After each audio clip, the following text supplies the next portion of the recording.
ਉਹਨਾਂ ਦੇ ਮਨ 'ਚ ਡਰ ਹੀ ਬੜਾ। ਪਤਾ ਨਹੀਂ ਜੇ ਭਾਈ ਅੰਮ੍ਰਿਤਪਾਲ ਸਿੰਘ ਹੋਰੀ ਇੱਧਰ ਪੰਜਾਬ 'ਚ ਆ ਗਏ ਜਾਂ ਬਾਹਰ ਆ ਗਏ ਤਾਂ ਉੱਥੇ ਹੋ ਕੀ ਜਾਣਾ ਇਹਨਾਂ ਨੂੰ।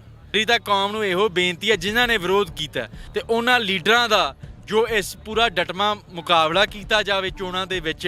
ਇਹਨਾਂ ਦੀ ਜਾਨ ਇਹਨਾਂ ਦੀਆਂ ਵੋਟਾਂ 'ਚ ਵੱਸਦੀ ਹੈ। ਇਹਨਾਂ ਦਾ ਕਾਲੀਆਂ ਝੰਡੀਆਂ ਨਾਲ ਪਿੰਡਾਂ 'ਚੋਂ ਵਿਰੋਧ ਕੀਤਾ ਜਾਵੇ। ਚੋਣ ਜਾਬਤਾ ਲੱਗ ਚੁੱਕੀ ਹੈ। ਇਹਨਾਂ ਦਾ ਕਰੀਅਰ ਤੱਕ ਮੈਂ ਕਹੂੰਗਾ ਇਹਨਾਂ ਲੀਡਰਾਂ ਦਾ ਤਬਾਹ ਕਰ ਦਿੱਤਾ ਜਾਵੇ। ਕਾਨੂੰਨੀ ਪੱਖ ਤੇ ਨਵੀਂ ਐਨਐਸਏ ਜੋ ਲਾਈ ਜਾ ਸਕਦੀ ਹੈ, ਪਰ ਪੁਰਾਣੀ ਐਨਐਸਏ ਨੂੰ 12 ਮਹੀਨਿਆਂ ਤੋਂ ਅੱਗੇ ਵਧਾਇਆ ਨਹੀਂ ਜਾ ਸਕਦਾ। ਨਹੀਂ, ਬੜਾ ਜ਼ਿਆਦਾ ਮੈਂ ਸਮਝਦਾ ਅੱਜ ਅਸੀਂ ਇੱਥੇ ਆਪਾਂ ਸਾਰੇ ਦਰਬਾਰ ਸਾਹਿਬ ਦੀ ਹਦੂਦ ਤੇ ਇੱਥੇ ਖਲੋਤੇ ਹਾਂ ਤੇ ਤੁਸੀਂ ਦੇਖ ਲਓ ਵਿਰਾਸਤੀ ਮਾਰਗ ਹੈ ਇਹ ਸਾਰਾ। ਇੱਧਰੋਂ ਪਾਰਕਿੰਗ ਤੋਂ ਰਸਤਾ ਆਉਂਦਾ ਹੈ, ਇੱਧਰੋਂ ਮਹਾਰਾਜਾ ਰਣਜੀਤ ਸਿੰਘ ਦਾ ਬੁੱਤ ਹੈ ਤੇ ਜਿੰਨਾ ਸਰਕਾਰ ਨੇ ਜ਼ਬਰ ਕੀਤਾ ਸੀ, ਜਿੰਨਾ ਜ਼ੋਰ ਲਾ ਕੇ ਰੋਕਣ ਦੀ ਕੋਸ਼ਿਸ਼ ਕੀਤੀ ਸੀ, ਜੇ ਕਿਤੇ ਖੁੱਲ੍ਹਾ ਸੱਦਾ ਹੁੰਦਾ, ਸੱਦਾ ਖੁੱਲ੍ਹਾ ਸੀ ਸਰਕਾਰ ਵੱਲੋਂ, ਖੁੱਲ੍ਹਾ ਕੋਈ ਇਹੋ ਜਿਹੀ ਖੁੱਲ੍ਹ ਹੁੰਦੀ ਤਾਂ ਮੇਰੇ ਹਿਸਾਬ ਨਾਲ ਸਾਰੀਆਂ ਸੜਕਾਂ ਹੀ ਜਾਮ ਹੋ ਜਾਣੀਆਂ ਸੀ। ਅੱਜ ਅੰਮ੍ਰਿਤਸਰ ਸਾਹਿਬ ਦੇ ਸ਼ਹਿਰ ਦੇ ਵਿੱਚ ਮੈਂ ਸਮਝਦਾ ਚੱਕਾ ਜਾਮ ਹੋ ਜਾਣਾ ਸੀ ਤੇ ਨਾ ਹੀ ਕੋਈ ਇੱਥੇ ਅੰਦਰ ਆ ਪਾਉਣਾ ਸੀ ਤੇ ਨਾ ਹੀ ਕੋਈ ਬਾਹਰ ਜਾ ਪਾਉਣਾ ਸੀ। ਜਿੰਨਾ ਸੰਗਤਾਂ ਦੇ ਵਿੱਚ ਜੋਸ਼ ਸੀ। ਮੇਨ ਗੱਲ ਹੈ ਜੋ ਕੌਮੀ ਆਗੂ ਨੇ, ਕੌਮੀ ਨੌਜਵਾਨ ਨੇ, ਉਹਨਾਂ ਨੂੰ ਜੋ ਸਰਕਾਰ ਨੇ ਨਜ਼ਰਬੰਦ ਕਰ ਲਿਆ ਗਿਆ।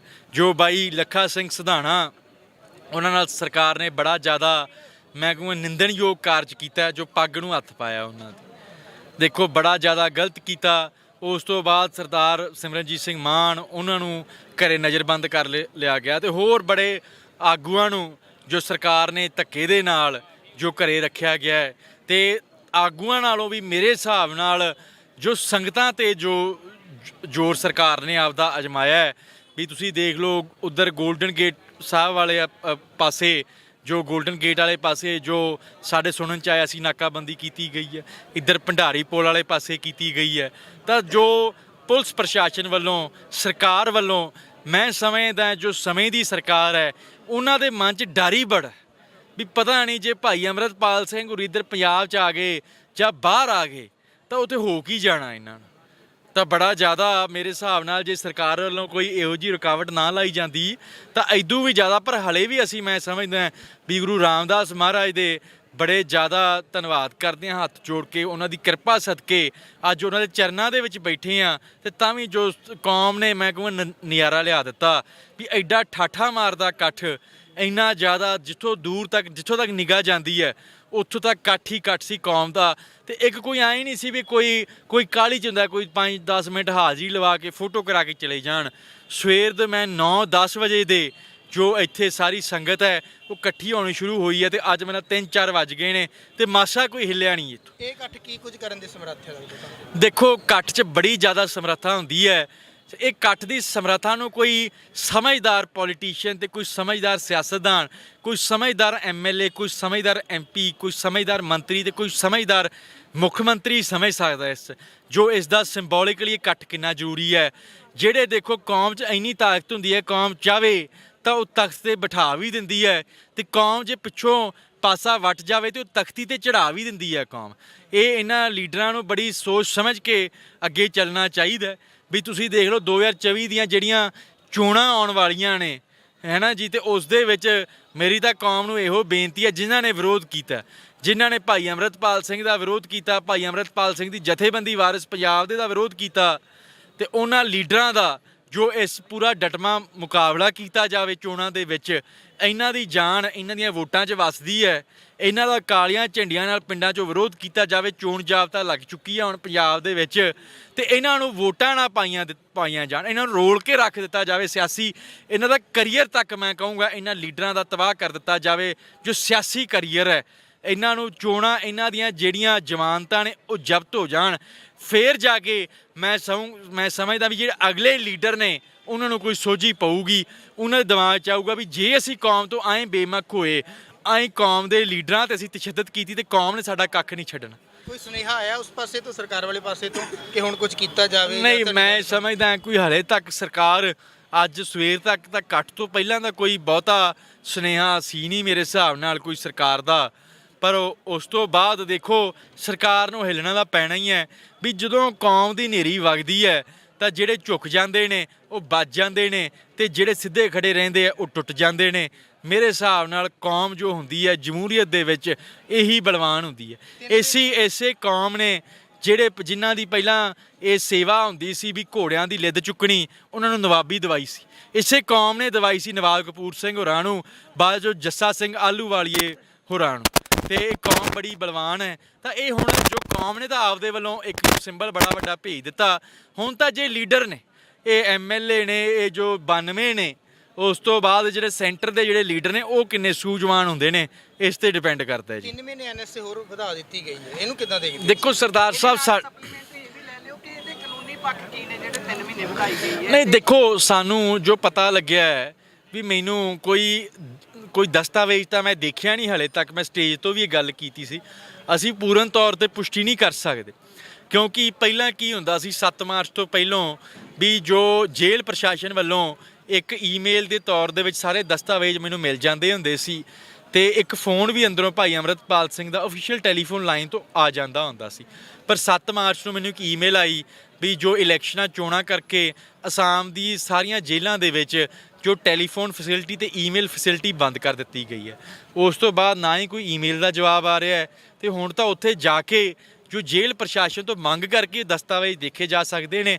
ਪਰ ਸਾਨੂੰ ਕੁਝ ਸੂਤਰਾਂ ਤੋਂ ਇਹ ਪਤਾ ਲੱਗ ਰਿਹਾ ਵੀ ਦੇਖੋ ਕਾਨੂੰਨੀ ਪੱਖ ਤੇ ਨਵੀਂ NSA ਜੋ ਲਾਈ ਜਾ ਸਕਦੀ ਹੈ, ਪਰ ਪੁਰਾਣੀ NSA ਨੂੰ 12 ਮਹੀਨਿਆਂ ਤੋਂ ਅੱਗੇ ਵਧਾਇਆ ਨਹੀਂ ਜਾ ਸਕਦਾ। ਇਹ ਚੀਜ਼ ਹੈ ਜੀ। ਤਾਂ ਇਹਦਾ ਅਸੀਂ ਮੈਂ ਕੋਈ ਦਸਤਾਵੇਜ਼ ਦੇਖ ਕੇ ਇਸ ਚੀਜ਼ ਦੀ ਪੁਸ਼ਟੀ ਕਰ ਸਕਦਾ ਵੀ ਕੀ ਕੀਤਾ ਹੈ ਤੇ ਕੀ ਨਹੀਂ ਕੀਤਾ ਜੀ। ਹਾਂਜੀ, ਬਹੁਤ ਸਾਰੀਆਂ ਆਵਾਜ਼ਾਂ ਇਸ ਥਾਂ ਦੇ ਉੱਤੇ ਉੱਠੀਆਂ, ਉਹਨਾਂ ਦੇ ਉੱਤੇ ਕਿਸ ਤਰ੍ਹਾਂ ਤੁਸੀਂ ਗੌਰ ਕਰ ਰਹੇ ਹੋ? ਬਹੁਤ ਸਾਰੇ ਲੋਕਾਂ ਨੇ ਵੀ ਕਿਹਾ ਕਿ ਭਾਈ ਅੰਮ੍ਰਿਤਪਾਲ ਸਿੰਘ ਨੂੰ ਚੋਣ ਲੜਾ ਕੇ ਬਾਹਰ ਕੱਢ ਦਿਆ ਜਾਵੇ, ਜਿਹੀਆਂ ਗੱਲਾਂ। ਦੇਖੋ ਚੋਣ ਲੜਨੀ ਜਾਂ ਨਾ ਲੜਨੀ ਇਹ ਇੱਕ ਬੰਦੇ ਦਾ ਨਿੱਜੀ ਫੈਸਲਾ ਹੁੰਦਾ ਹੈ। ਮੈਂ ਤਾਂ ਦੇਖੋ ਭਾਈ ਅੰਮ੍ਰਿਤਪਾਲ ਸਿੰਘ ਵਾਰਿਸ ਪੰਜਾਬ ਦੇ ਜਥੇਬੰਦੀ ਦੇ ਪ੍ਰਧਾਨ ਨੇ ਤੇ ਮੈਂ ਸਕੱਤਰ ਹਾਂ, ਮੈਂ ਜੋ ਲੀਗਲ ਐਡਵਾਈਜ਼ਰ ਹਾਂ ਜਥੇਬੰਦੀ ਦਾ। ਤੇ ਆਪਾਂ ਤਾਂ ਜਿਵੇਂ ਪ੍ਰਧਾਨ ਨੇ ਕਹਿਣਾ ਹੁੰਦਾ, ਜਿਵੇਂ ਪਾਰਟੀ ਚੱਲਦੀ ਹੈ, ਜਿਵੇਂ ਜਥੇਬੰਦੀ ਚੱਲਦੀ ਹੈ ਤੇ ਉਵੇਂ ਹੀ ਕਰਨਾ ਹੁੰਦਾ।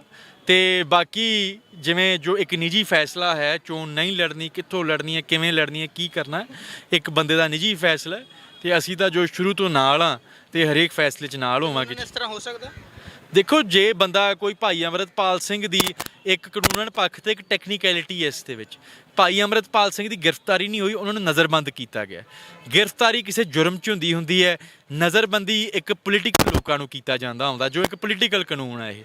ਤਾਂ ਜਦੋਂ ਬੰਦੇ ਕੋਲੇ ਆਮ ਇਹ ਮਾਨਯੋਗ ਸੁਪਰੀਮ ਕੋਰਟ ਦੀਆਂ ਵੀ ਜੱਜਮੈਂਟਾਂ ਨੇ, ਹਦਾਇਤਾਂ ਨੇ ਵੀ ਜਦੋਂ ਸਰਕਾਰ ਕੋਲੇ ਕਿਸੇ ਬੰਦੇ ਨੂੰ ਕੇਸ ਦੇ ਵਿੱਚ ਸਜ਼ਾ ਦਿਵਾਉਣ ਦੇ ਲਈ ਕੋਈ ਯੋਗ ਪ੍ਰੂਫ ਨਹੀਂ ਹੁੰਦੇ ਤਾਂ ਉਹ ਨਜ਼ਰਬੰਦ ਕਰ ਲੈਂਦੇ ਹੁੰਦੇ। ਜਿਵੇਂ 751 ਲੱਗ ਜਾਂਦੀ ਹੈ ਤਾਂ ਉਹ ਨਜ਼ਰਬੰਦੀ ਹੈ।